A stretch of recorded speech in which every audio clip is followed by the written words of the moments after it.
esta noite. Então, vou colocar aqui. E lá, né? Eu compro justamente porque é mais firme. Eu pedi aqui para que todos fiquem com... E podemos começar. Por favor, Kátia. Boa noite a todos, sejam mais uma vez todos muito bem-vindos a esse encontro, é um bate-papo com ex-bolsistas e hoje numa edição especial do Dia das Mulheres. Essa é mais uma realização da Associação Brasileira de Ex-Bolsistas Caimo Chupinchucê. Para quem não me conhece ainda, eu sou Kátia Kishi, eu sou ex-bolsista do ano de 2018, eu sou jornalista especializada em ciência e hoje eu vou conduzir esse bate-papo aqui com as nossas convidadas especiais. Esse bate-papo é bem descontraído, já preparei aqui algumas perguntas para a gente iniciar, mas a gente quer deixar vocês bem à vontade para ir mandando no chat também as perguntas e as curiosidades que vocês tenham também das nossas convidadas. Antes de mais nada, quero convidar a palavra o nosso presidente da Associação Brasileira de Ex-Bolsistas Caimo Chupinchucê, Leandro Hattori, para dar as nossas boas-vindas a todos. Por favor, presidente. Boa noite a todos. Primeiro, eu cumprimentar aqui a nossa cônsul de Rocumuro, obrigado pela presença, né? Agradecer muito, imensamente aqui a Marcinha, principalmente a Carol aí, pela organização desse grande evento hoje à noite. Dizer que é um prazer conhecer a Larissa e a Rita, né? Assim, essa associação ela é tão grande que a gente pouco conhece os membros aqui do Brasil, né? Afora. Então, é uma grande oportunidade que tivemos dentro da pandemia de ficar próximo com os bolsistas, principalmente que estão fora do estado de São Paulo, né? É muito legal essa oportunidade que nós estamos tendo nos últimos anos aqui, pelo menos o lado bom, vamos dizer assim. Estamos ficando próximo a vocês. Esperamos em maio, né, se tudo caminhar bem, encontrá-las aí também no Encontro Nacional, aí na terra da Rita, né? Não sei se a Rita está sabendo, mas nós vamos ter um encontro nacional em Brasília. Legal. Tá? Então, a gente vai passar mais detalhes em breve aqui, né? O encontro que vai acontecer na Embaixada, tudo. Então, estamos organizando e estamos só acertando os últimos detalhes por causa do Covid ali, mas acho que vai dar tudo certo dessa vez aí. Muito legal encontrar todos os nossos bolsistas, né, novamente aqui, é um grande prazer. Esperamos que em breve possamos encontrar presencialmente, né? Estamos todos ansiosos aqui para que isso possa ocorrer. Então, mais uma vez, muito obrigado pela presença de todos. Obrigado a Kátia Kishi por aceitar ser a mediadora dessa noite. Muito obrigado também por toda a ajuda, todo o suporte. E dizer que essa noite é muito especial, porque é uma data do Dia das Mulheres. Parabéns a todas as mulheres que estão aqui presentes. Vocês que estão cada vez mais com uma representatividade super alta, muito merecido, e queremos que vocês realmente cheguem muito longe e temos um país 100% aí de igualdade, né? Todos nós merecemos essa parte ali, então é muito bacana aí. Um ótimo evento a todos e aproveita essa oportunidade de conhecer um pouquinho mais essas nossas duas grandes bolsistas aí. Obrigado e boa noite a todos. Não sei. Muito obrigada pelas palavras, presidente. Reforço mais uma vez para quem está entrando agora, que podem ficar à vontade para deixar seus comentários, suas saudações no chat, as perguntas também, para a gente direcionando para as nossas convidadas. E já quero fazer uma prévia apresentação de cada uma delas, e nessa apresentação já tenho muitas perguntas que já vou direcionar. Uma das nossas convidadas é a Larissa Noguchi, que ela é do Pará. Ela é jornalista, mestranda em Comunicação, Cultura e Amazônia pela Universidade Federal do Pará e já trabalhou no Hard News, na Globo de lá também, mas hoje está trabalhando com marketing e criação de conteúdo, principalmente nas áreas de meio ambiente, conservação e sustentabilidade. Ela foi minha colega de bolsa em 2018, também é mãe e atleta de canoagem. E nossa outra convidada é a Rita Yoshimine, que é do Distrito Federal. Ela também é jornalista, ela se formou pela Universidade de Brasília, a UNB, ela trabalha, como mencionou aqui no comecinho, quando entrou há mais de 20 anos na Globo de Brasília, e já tem uma pesquisada que ela trabalha bastante com jornalismo comunitário, que daqui a pouco a gente vai entender um pouquinho o que é. Para começar a nossa conversa, queria chamar a Larissa para comentar um pouco desse envolvimento dela, que ela era do Hard News, que é esse Hard News, né? E por como que surgiu esse interesse pelas temáticas de sustentabilidade. Seja muito bem-vinda, Larissa. Oi, Kátia, Rita, boa noite para todo mundo. Então, eu era repórter, assim como a Rita em Brasília. Trabalhei 8 anos na TV Globo e eu era do Hard News, né? Tinha 2 programas aqui, um era sobre cultura e outro era um jornalismo mais comunitário. E aí, depois da nossa viagem, quando eu retornei, né, para cá, para Belém, no finalzinho do ano, eu decidi sair da televisão e encarar um novo desafio profissional, que era trabalhar com internet. Era uma coisa assim que a gente já estava vivendo naquela época, a convergência, né, e a utilização da internet para tudo. E aí eu decidi sair e experimentar uma coisa nova. Então eu saí da Globo e comecei a estudar a internet, né, produção de conteúdo e tudo mais. E no início de 2019 eu saí para ser diretora de comunicação digital do governo do Pará, que foi quando eu comecei a trabalhar com produção de conteúdo digital e gestão de equipe, né? E o interesse foi porque a gente que está ali com a notícia e tudo mais, a gente sabe que naquela época, no finalzinho ali de 2017 também para início de 2018, a gente já começou a ter as plataformas muito abertas. E aí foi um desafio mesmo. Eu amei trabalhar com televisão, mas eu estava a fim de me desafiar e testar alguma coisa nova e resolvi sair, né? E paralelo a isso, depois que eu fiz o programa de intercâmbio, eu retornei e escrevi um projeto já como acadêmica. Então, a minha pesquisa é sobre a imigração japonesa na Amazônia, focado no Pará, né? E aí é uma linha de pesquisa bem interessante que envolve comunicação, cultura e antropologia. Então, esse ano eu devo estar entregando a minha pesquisa e é como se fosse um retorno para o programa do que eu vivi e do que eu senti, né? Já que é uma observação mais levada para a antropologia, quais foram as diferenças que isso gerou para mim e como eu estou podendo entregar isso para a comunidade de TI aqui no Pará. Bem legal. E falando aqui, a nossa colega também de carreira, jornalista, queria que a Rita contasse um pouco essa trajetória, que dá mais de 20 anos na Globo, como que foi, acho que desde o estágio que você está lá, e você atua com jornalismo comunitário também, tem até uma matéria que saiu na Globo, especial, contando um pouco sobre isso. Queria que você compartilhasse com os nossos colegas o que é jornalismo comunitário, como que você se interessou por isso e um pouquinho mais sobre a sua trajetória, por favor. Obrigada, Kátia. Boa noite a você, a Larissa, a todos da associação. Antes de mais nada, obrigada pela oportunidade de estar aqui. Eu falava antes da gente começar oficialmente, né, quando a gente estava aguardando as pessoas. É um prazer estar aqui falando com vocês. E eu vou falar de uma forma que talvez algumas pessoas se identifiquem. Eu perguntava antes, né? Como é que tem japonês aqui em Brasília? Porque a gente sabe por que tem muito japonês em São Paulo, no Paraná, no Pará, né? Que a gente sabe também que tem bastante, mas por que em Brasília? Posso começar contando disso? Porque tudo aconteceu quando meu avô veio de São Paulo para cá. Claro, aproveita e conta para a gente essa curiosidade histórica. Essa curiosidade estamos interessados. Está nos nossos livros de história. O que acontece? Quando resolveram construir Brasília no centro do país, ninguém conseguia plantar nada, porque a terra aqui do Cerrado é uma terra muito árida, aquela terra vermelha, e ninguém conseguia plantar nada. Até que o Israel Pinheiro, né, um engenheiro que era um dos braço direito do então presidente Juscelino Kubitschek, ele teve a ideia de trazer japoneses para Brasília, uma vez que a fama do japonês sempre foi de que tudo que ele plantava dava. Né? O japonês já era conhecido pelo Cinturão Verde, de outros lugares de São Paulo, no Paraná. Então, a ideia foi da equipe que estava construindo Brasília, no fim da década de 50, trazer algumas famílias. Aí, primeiro vieram algumas famílias de Goiânia, as 5 primeiras famílias que vieram entre 57 e 58.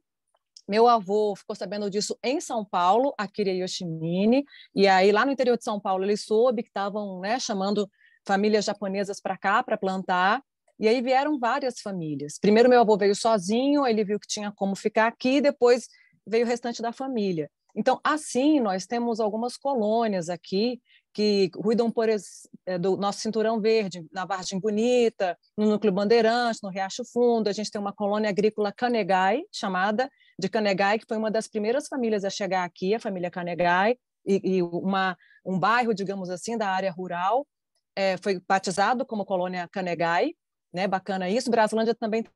Então, a gente tem uma festa do morango muito famosa aqui em Brasília, que é em Braslândia. Muitos japoneses plantam goiaba, agora também tem uma festa da goiaba, que ocorre também lá em Braslândia, isso tudo por conta dos japoneses. E aí, os livros de história falam o seguinte, que até aconteceu isso na minissérie JK.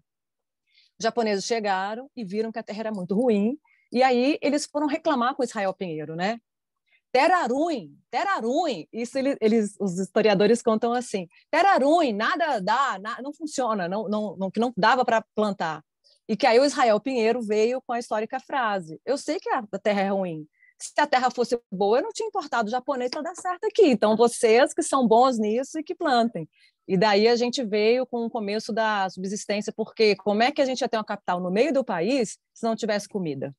Né? Sem comida, ela não ia para frente. Então, os japoneses, a colônia japonesa aqui no Distrito Federal, muito respeitada, inclusive apontada como um dos pilares para Brasília e adiante. Então, é um orgulho para nós da colônia japonesa como um todo, né? Saber que os japoneses estão envolvidos assim de uma forma tão significativa no surgimento da nossa capital aqui no centro do país. Essa é a história. Agora eu vou falar um pouquinho sobre mim.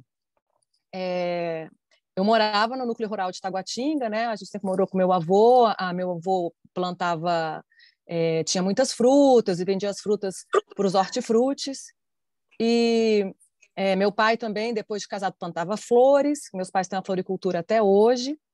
E quando eu resolvi fazer jornalismo na Universidade de Brasília, eu ainda não sabia o que ia fazer, se impresso, se rádio, alguma coisa assim. No meio do caminho, eu gostei muito de rádio.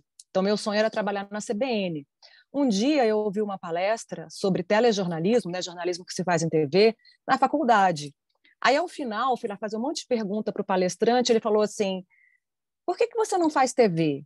Aí eu falei para ele assim, mas não tem jornalista de olho puxado na TV. Aí ele falou, por isso mesmo, você devia ir. Então, quando eu escolhi fazer TV, na verdade, eu vim fazer um estágio na TV, eu já tinha feito estágio em rádio, estágio em assessoria. Quando a Globo abriu o primeiro estágio oficial na Globo em Brasília, foi em 1998, eu me inscrevi porque eu pensei, bom, vou fazer um estágio, porque vai que eu gosto. Se eu não gostar, pelo menos eu estou experimentando no estágio.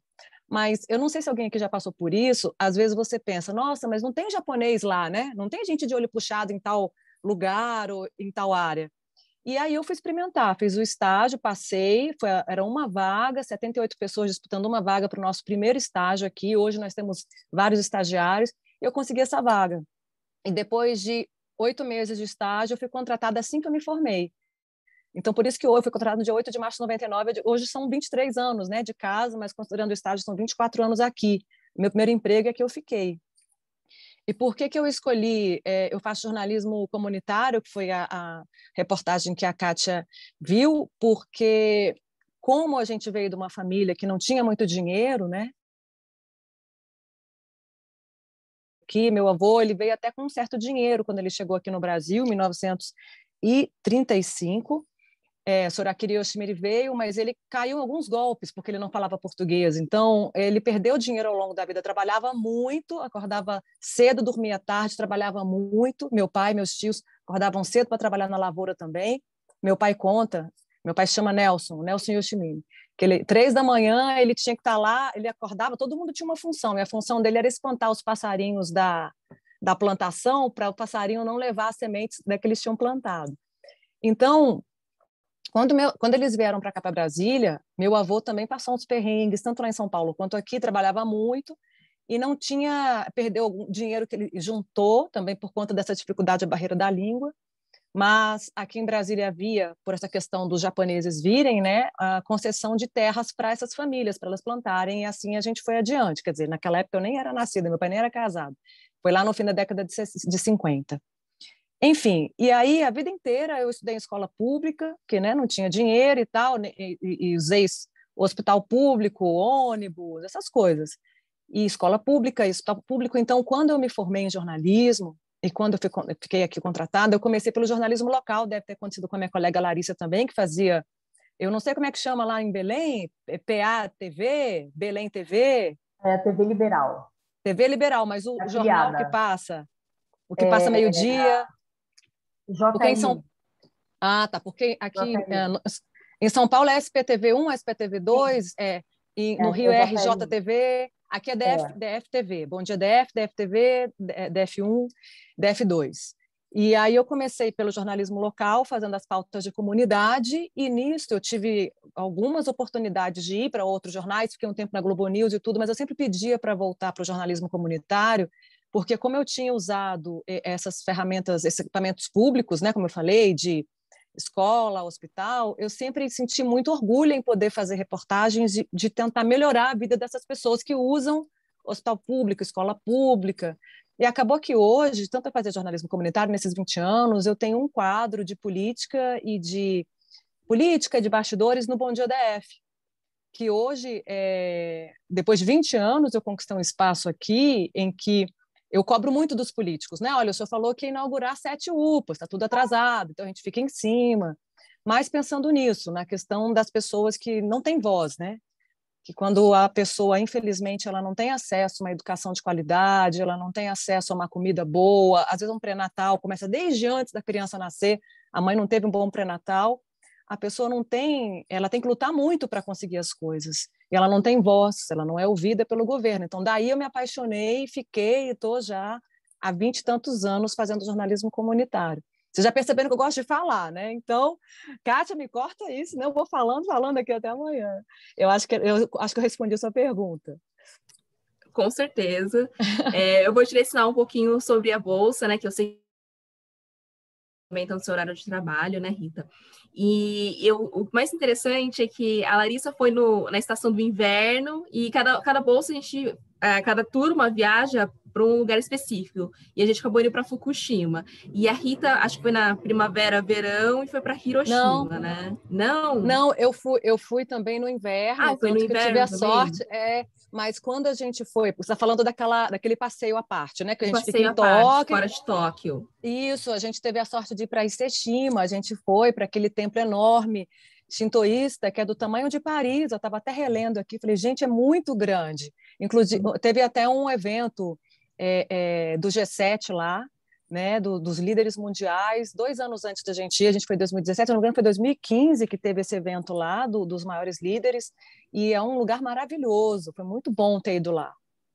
Sim, aí eu queria começar a cada um compartilhasse em um momento, se foi a primeira vez que foi para o Japão, que mais agregou, porque cada um, querendo, por mais que seja um protocolo que a maioria das pessoas acabam seguindo, ficando em Tóquio, cada programa acaba direcionando atividades diferentes e cada um tem uma percepção diferente também, né?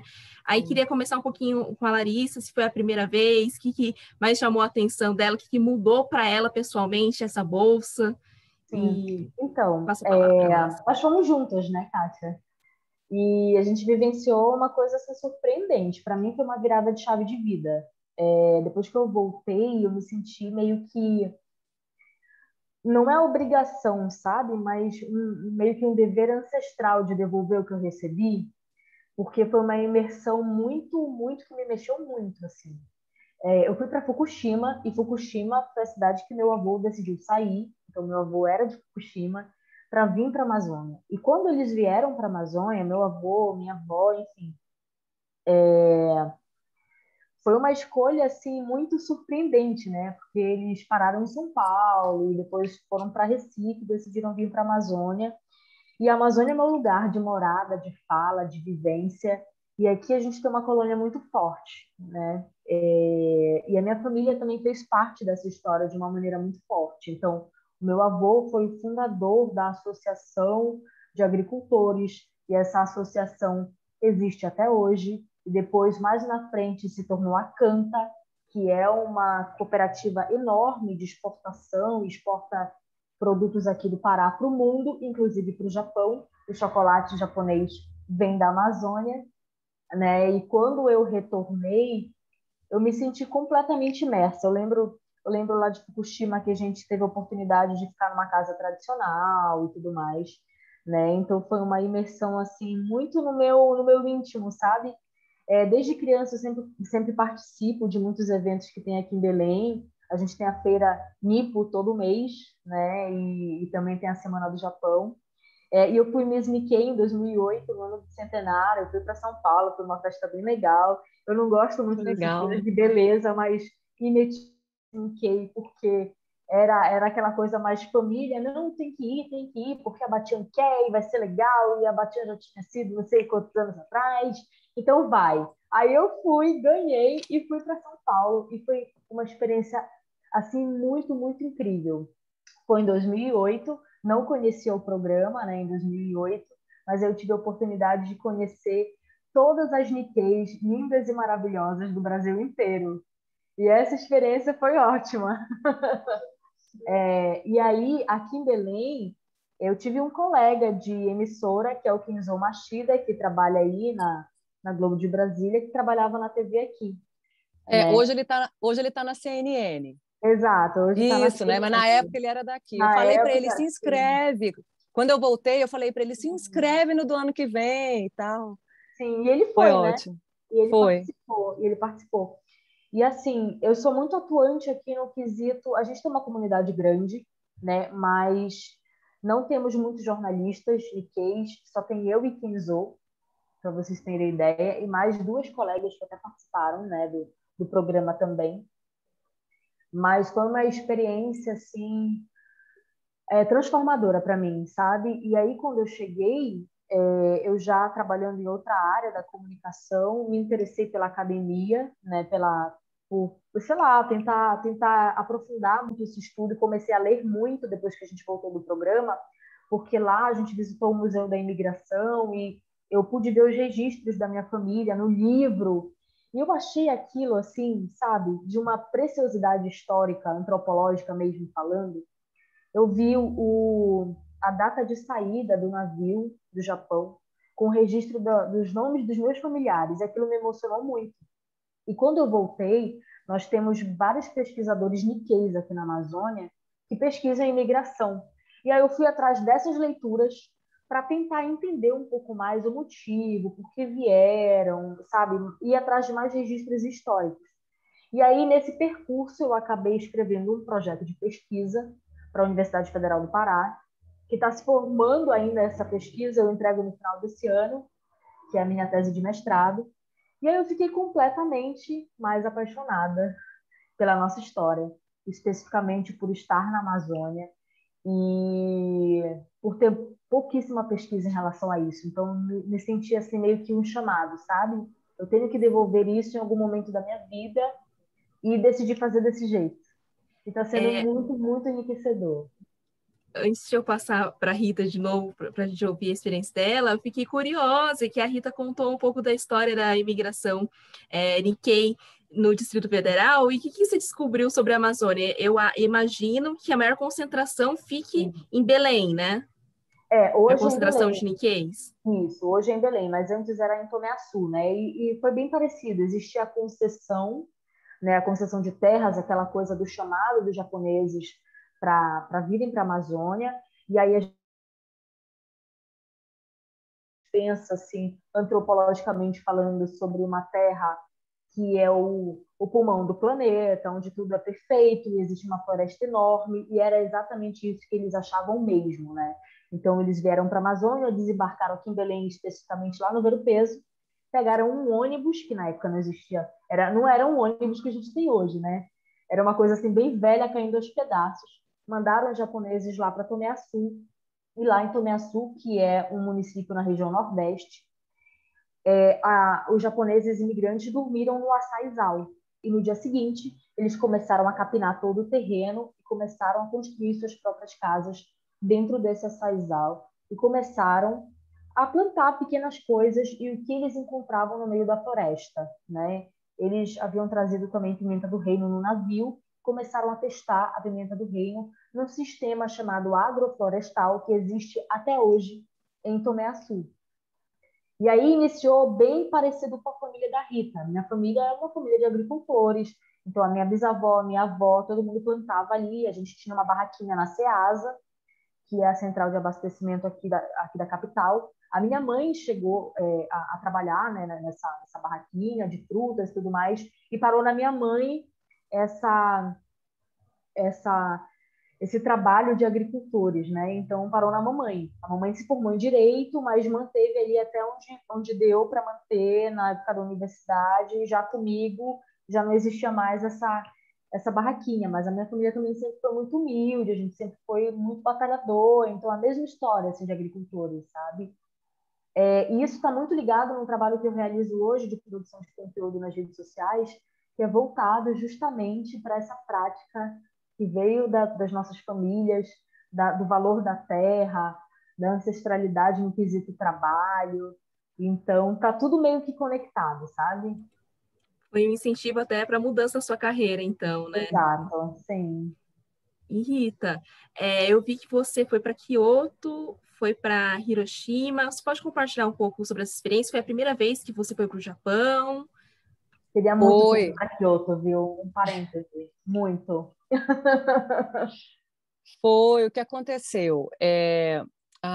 O pessoal da embaixada me disse o seguinte: olha, o programa vai durar de domingo até uma sexta-feira.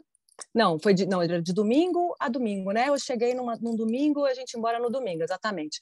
E aí as aulas começaram na segunda e foram até no sábado. E aí no domingo eu poderia voltar, como todo mundo, ou quem quisesse poderia ficar um pouco mais. Aí eu pedi, gente, eu estou no Japão, eu nunca tinha ido para o Japão. E eu pedi, tanto na minha empresa, eu peguei umas folgas, e eu pedi para ficar mais segunda, terça, quarta, quinta. Eu fiquei mais 5 dias. Mas aí você perguntou, né, se eu já conheci o Japão. Eu até fiz um post sobre isso, depois alguém quiser olhar. Eu tenho Facebook, mas eu tenho olhado pouco. Meu Instagram é Rita Yoshimine, como está escrito aí embaixo no meu nome. Como eu falei, né, vim de uma família humilde, como disse a Larissa também vê. Eu acho que deve ser uma realidade de muitos de nós aqui, né, cujos avós, os bisavós trabalharam muito na lavoura, e trabalhavam muito e ganhavam pouco, né? E tinha essa barreira também da língua no começo. Então eu pensei, eu nem sonhava, porque eu falava nunca que eu vou para o outro lado do mundo, deve ser muito caro. E quando eu era criança, o meu sonho, quando eu crescesse, eu pensava, você morava numa chácara, né? Pensava numa casa simples, de madeira, aquele chão vermelhão batido.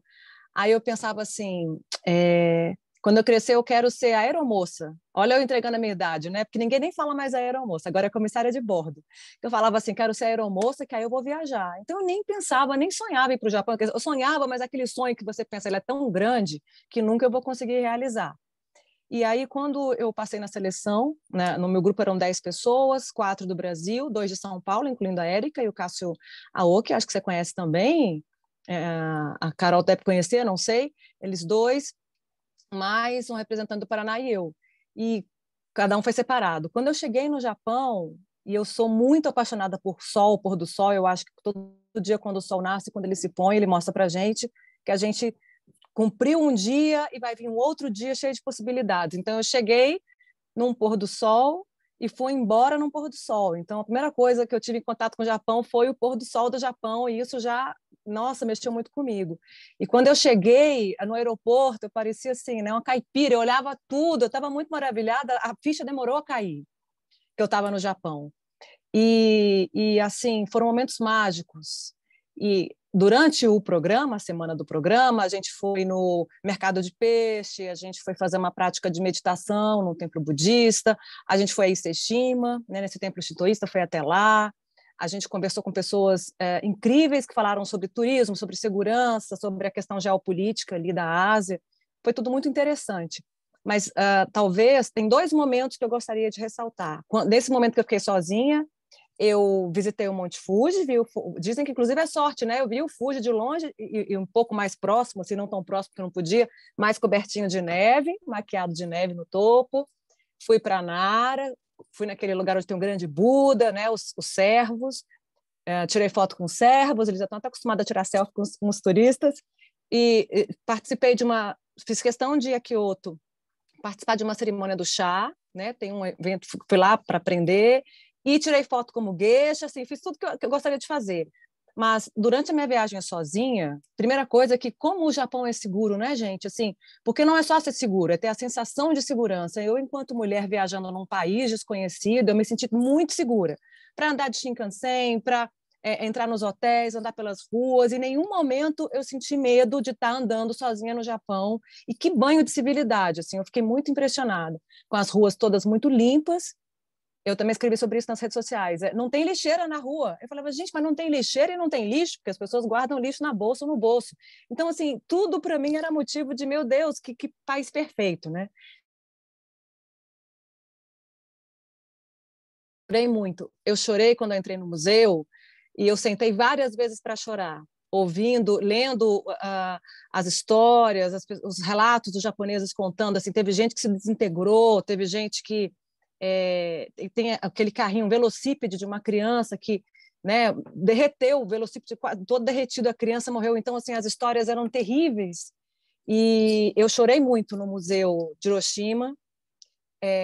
E depois é interessante porque a cidade toda ela tem um ar assim de respeito o tempo todo, assim, muito silencioso, né? Então é uma cidade bonita. Quando eu saí, eu já tinha chorado horrores, eu cara inchada de chorar. Eu saí do museu, sentei na praça, comi um sanduíche e fiquei olhando as pessoas andando e indo de bicicleta para lá e para cá. Vi aquele rio que passa ali na cidade e pensei, nossa, que cidade bonita, né? Aquela chama da paz que diz que ela vai continuar sempre acesa enquanto houver arma nuclear. Eles um dia vão apagar, talvez, quando acabarem as armas nucleares. Então, foi muito impactante, porque como o japonês, a gente já sabe disso aqui, pelas nossas famílias, que o japonês, o sangue japonês é um povo resiliente, batalhador, que luta, que não tem preguiça de trabalhar, que tem o seu caráter, a sua palavra. Mas quando você pensa que uma cidade inteira foi reerguida, né? Tóquio também, enfim, aqueles prédios todos muito novos e modernos. Então, Hiroshima mexeu muito comigo. E ainda na semana do intercâmbio, nós estávamos voltando um dia de um passeio, se não me engano, foi ao mercado. E aí eu comecei a cantar, a falar, gente, eu estou lembrando tanto do meu avô, Akira, né, meu Dichan, parecia que ele estava comigo no Japão, e ele estaria tão orgulhoso de saber que eu tinha ido para o Japão. E ele já tinha falecido, ele faleceu com 79 anos, quando eu tinha uns 15 para 16. E aí eu comecei a ficar muito emocionada, e falei, olha, eu lembro tanto dele, ele cantava música para dormir, para ninar.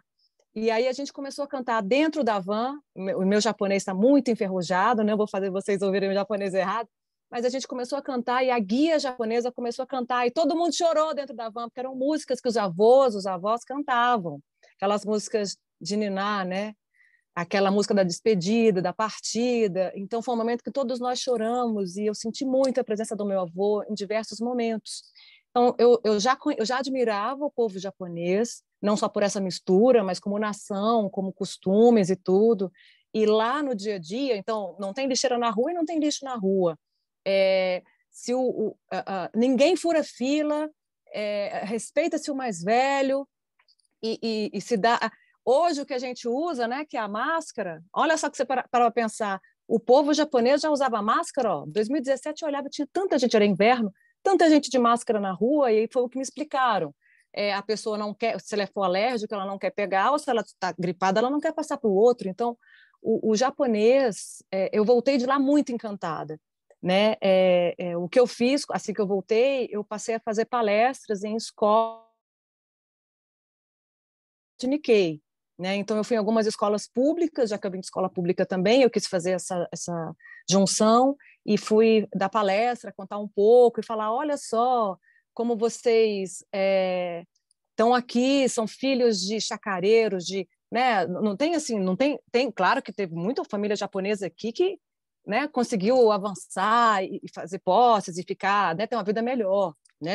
Eu e meus irmãos nos formamos, hoje eu tenho uma vida melhor, consigo, inclusive, dar uma vida melhor para o meu pai e para minha mãe, mas ainda tem gente que está lá, que luta e que sabe que é filho de agricultor, sabe que uma safra você está bem, na outra safra, a safra...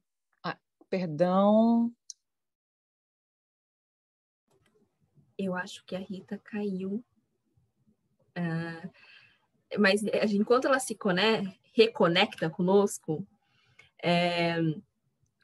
Eu não sei se a Larissa quer comentar um pouco mais sobre Fukushima, porque a gente foi... Né? Eu vou falar a gente porque nós éramos da mesma turma, então vou aqui dar uma pergunta-resposta da gente. A gente conversou com o governador sobre também essa reconstrução de Fukushima, né? Porque passou pelo desastre. E se você quiser comentar um pouco do museu... Voltei. Pronto, voltou. Mas Aí caiu, veio uma ligação, perdão. Só para complementar, fazendo uma analogia, né, sobre esse poder de reconstrução, como nós temos também esse poder de reconstrução, sabe? Entre os compromissos e tudo que aparece na nossa vida de adversidade, como a gente carrega isso, né? Dos nossos ancestrais, como a gente tem esse poder de reconstrução. Os japoneses reconstruíram Fukushima depois do desastre do tsunami.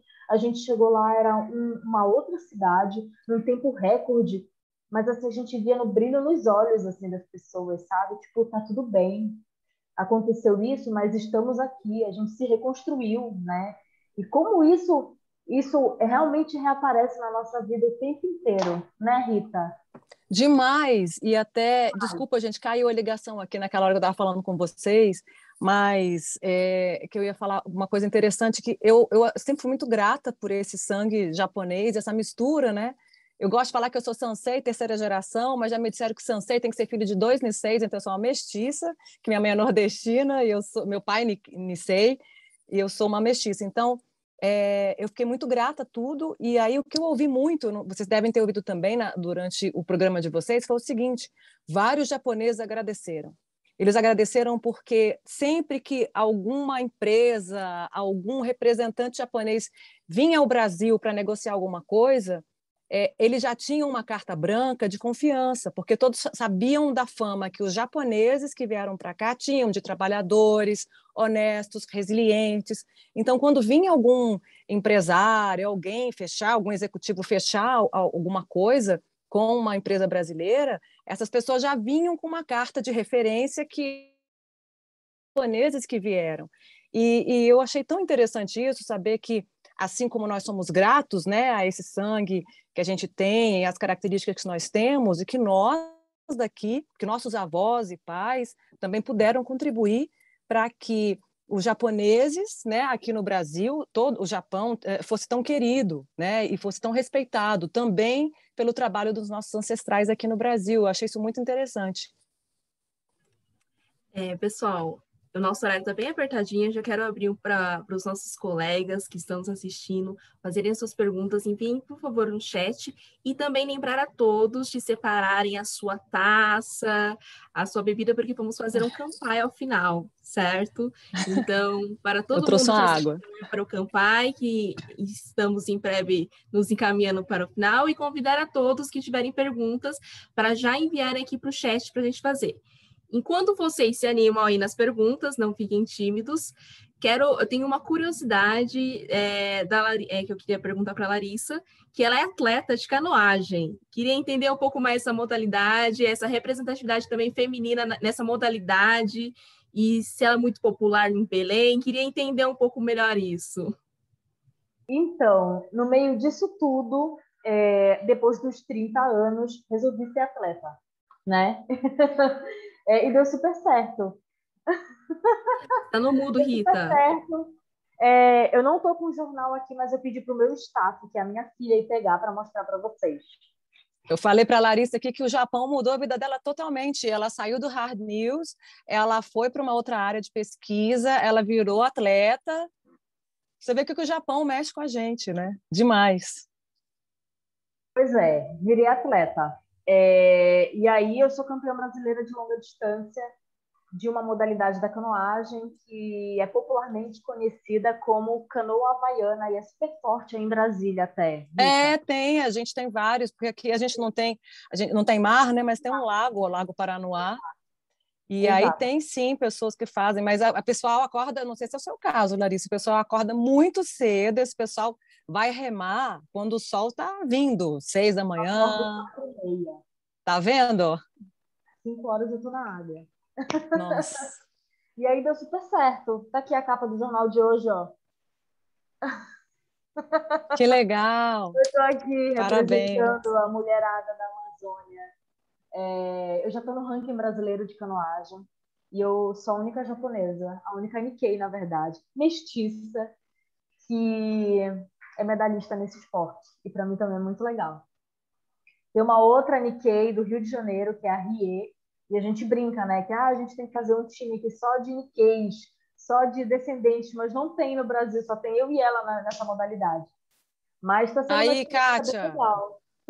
Kátia, Carol, vambora aí, ó. Aqui não tem lago, não tem rio. Eu moro no interior de São Paulo, em Campinas. Poxa, tem álibi.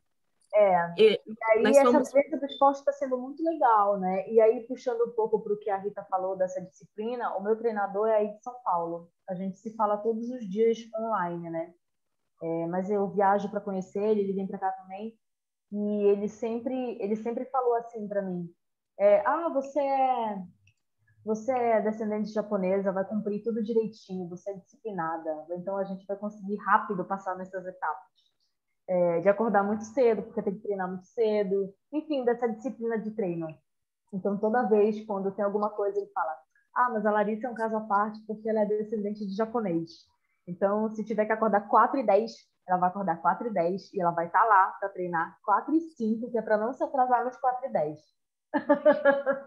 Tem uma coisa interessante que eu não sei se vocês compartilham dessa minha ideia, desse meu sentimento, que é o seguinte: é uma honra, de fato, quando alguém fala: olha, ela é Nikkei, ela é descendente japonesa, ela é uma pessoa honesta, ela é uma pessoa trabalhadora, ela é uma pessoa que vai dar o sangue para conseguir fazer. Mas, ao mesmo tempo, isso é uma baita de uma responsabilidade.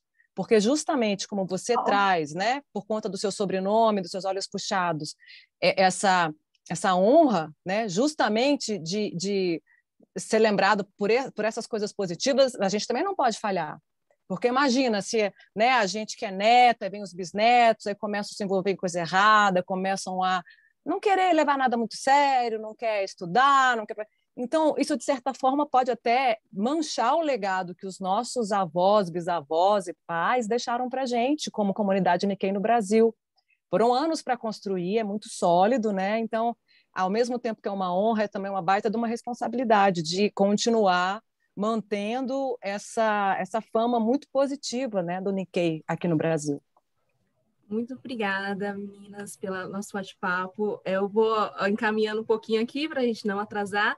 Não vieram perguntas, mas vieram muitos comentários do pessoal gostando muito de conhecer vocês, a história de vocês. Quero compartilhar aqui alguns comentários. Doutor Harada queria fazer uma pergunta. Doutor Harada, eu tinha visto aqui no chat. Doutor Harada, por favor. Passo a palavra para o doutor Harada. Doutor Harada, o senhor está no mudo. Meus parabéns, primeiramente, por esse bate-papo, a dona Rita e a... Mas eu estava à procura de uma especialista ou um especialista em imigração na Amazônia. E estou descobrindo na figura da Larissa essa especialista. Por que estou procurando essa especialista? Sou coordenador do livro coletivo denominado O Nikkei no Brasil, que tem 17 capítulos. O primeiro capítulo concernente à imigração japonesa na América Latina em geral, México, Peru, Bolívia, Paraguai, Argentina e depois Brasil.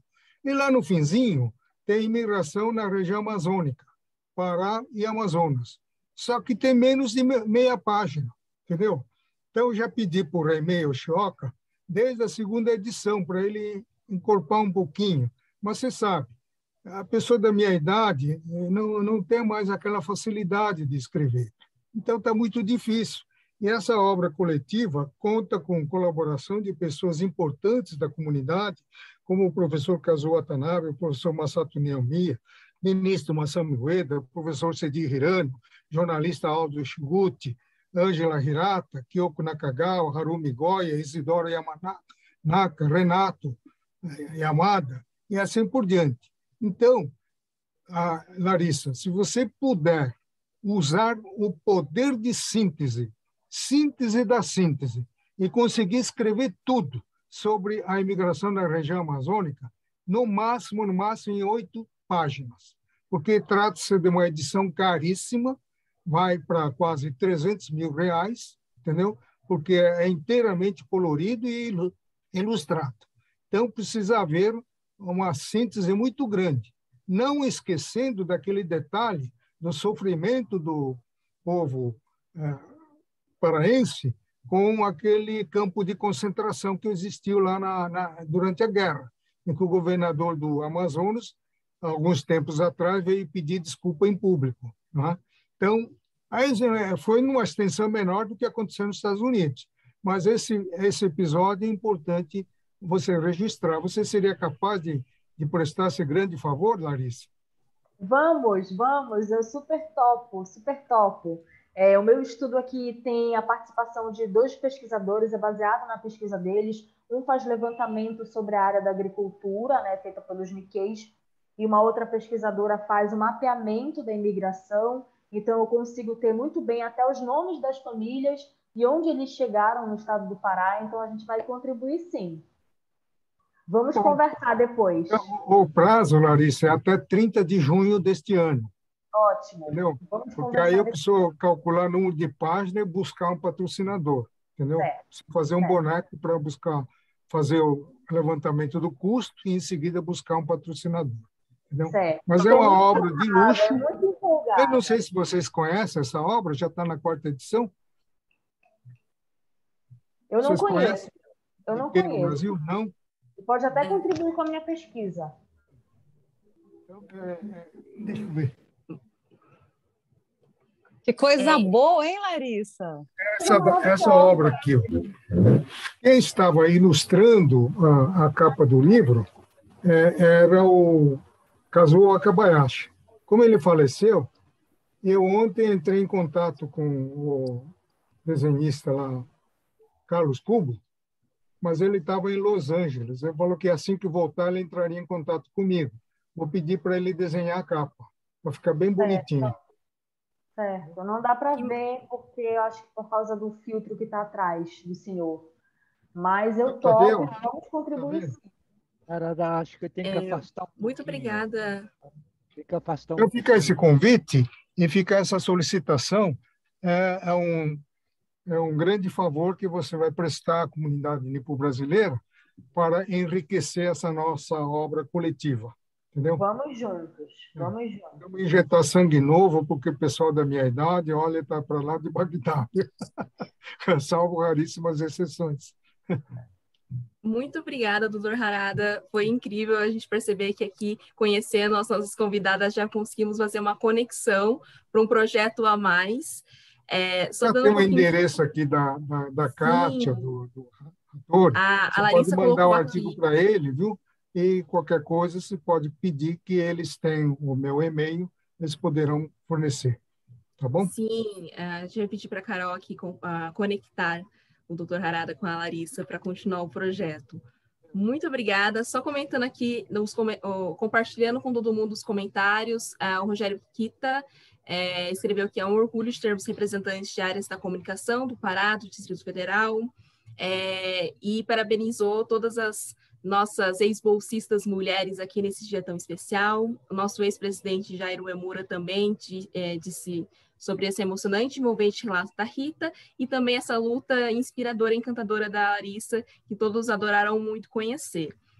Para prosseguir aqui com as nossas atividades do dia, chegamos ao nosso momento tão aguardado, que é o nosso print, o nosso campai e o nosso registro no nosso encontro de hoje. Queria pedir mais uma vez para todo mundo preparar as suas taças, abrirem as suas câmeras para nos prepararmos para esse registro.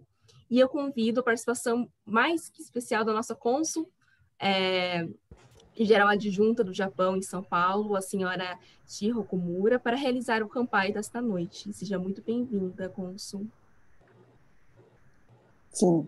Bem, boa noite a todos.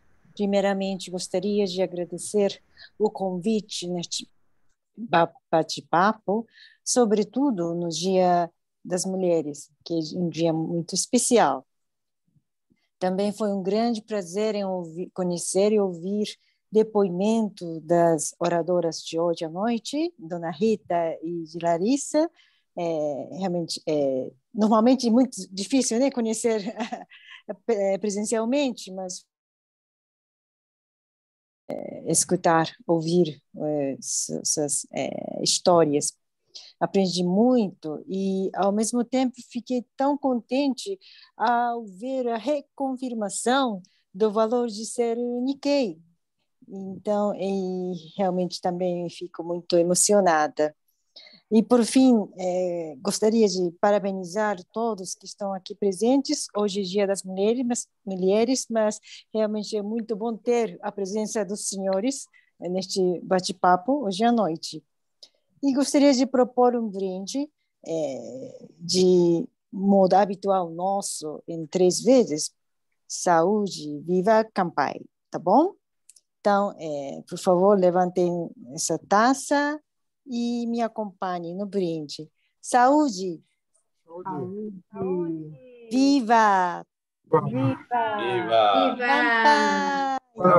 Campai! Obrigada! Arigatou gozaimashita. Obrigada.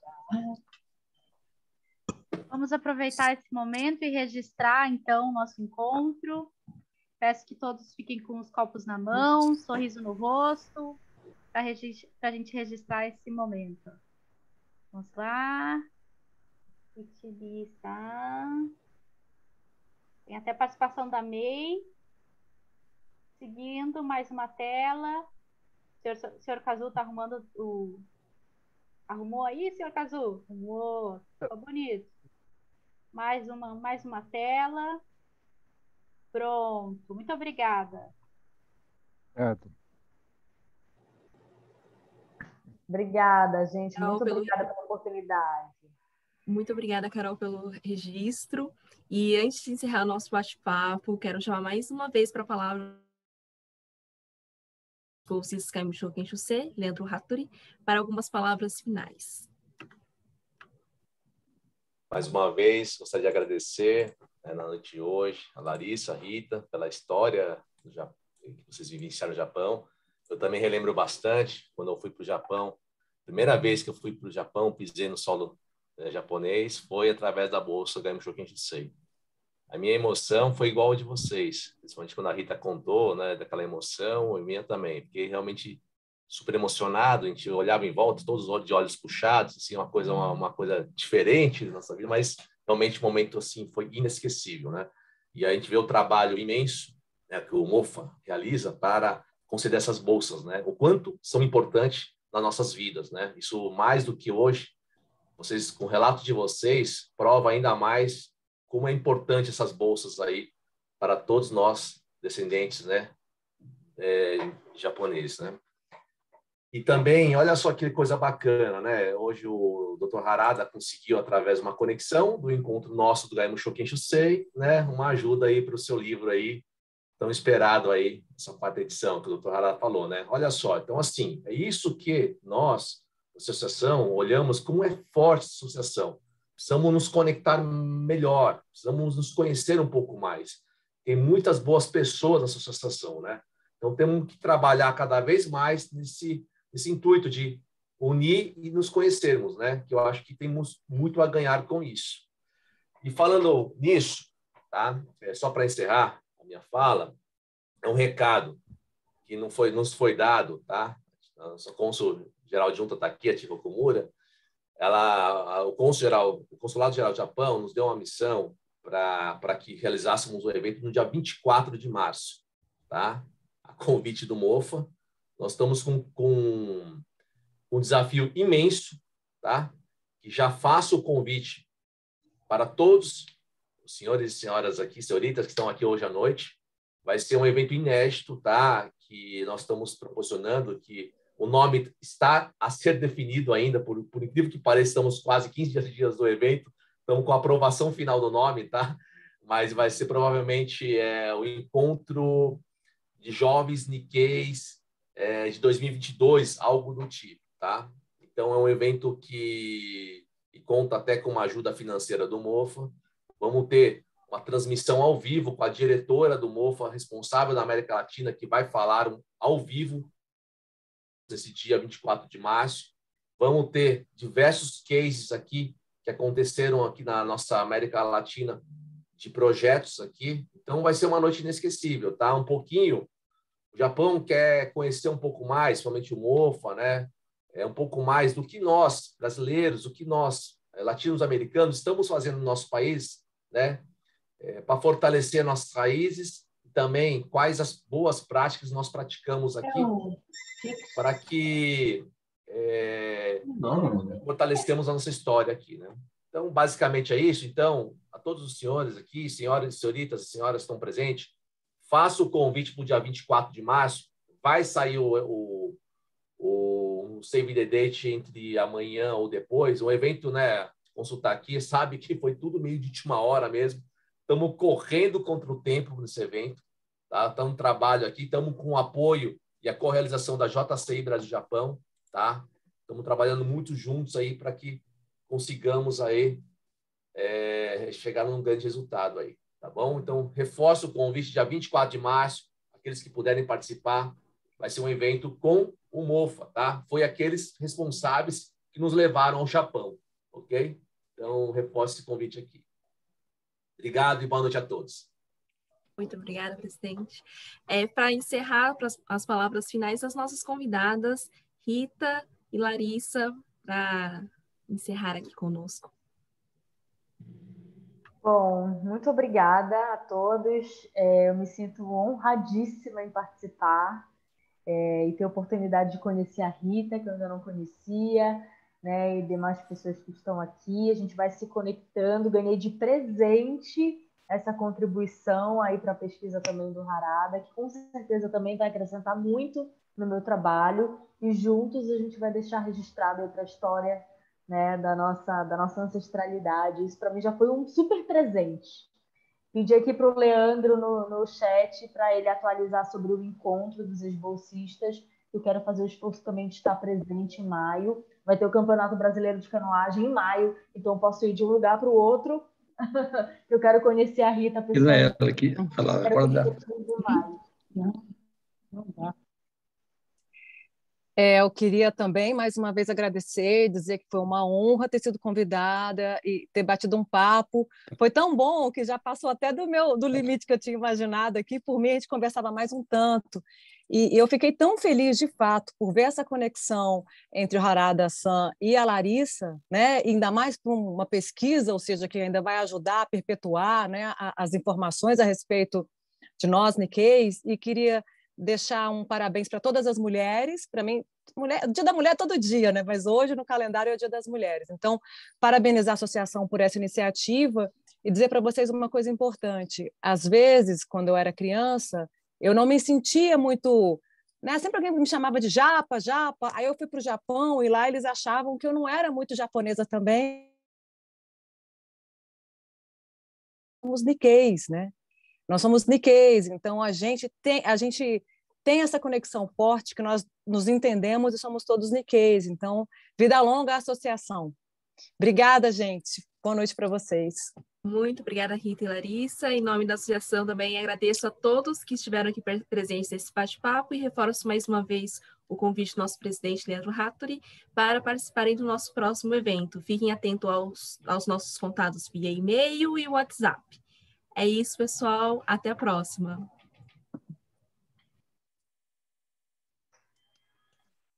Tchau, obrigada. Noite. Parabéns, Parabéns. Tchau. Tchau. Foi fantástico. Tchau.